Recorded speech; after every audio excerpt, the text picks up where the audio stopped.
Hey, Chaco. How was it out there? Started the day top in the session. You must be pretty pleased.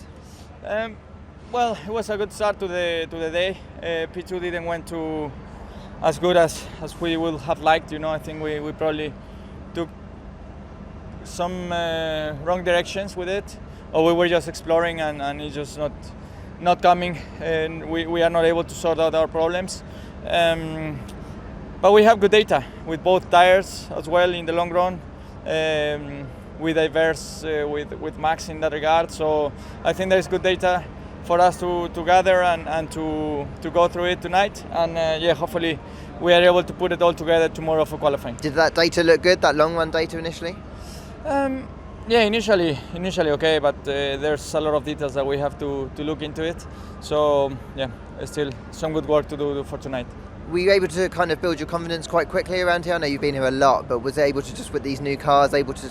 Yeah, I feel confident out there. I think as always the braking, you are always going to make some mistakes here and there, but it's what it is at the moment, and we just have to keep our heads down and hopefully we are able to sort it out. It looked bumpy as well in some points, and there were some cars that were porpoising quite a lot. What was it like for you? Yeah, we are, especially on the braking. It can get very tricky to brake on those bumps. It can be very tricky. This morning you spoke to me about problems that were occurring in spite of the porpoising. Yeah. What were you focusing on today?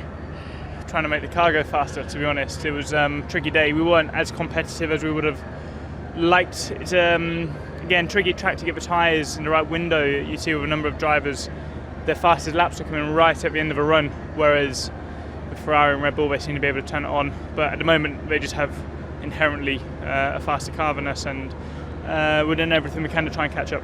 So is it the tyres that are making life difficult for you? Well, I think so, but I think if we get totally on top of the tyres, we're not going to fully close that gap. Well, we're definitely not going to fully close that gap. They're just too far ahead. So that's probably 50% of our issue. The rest is just the lack of performance we have at the moment.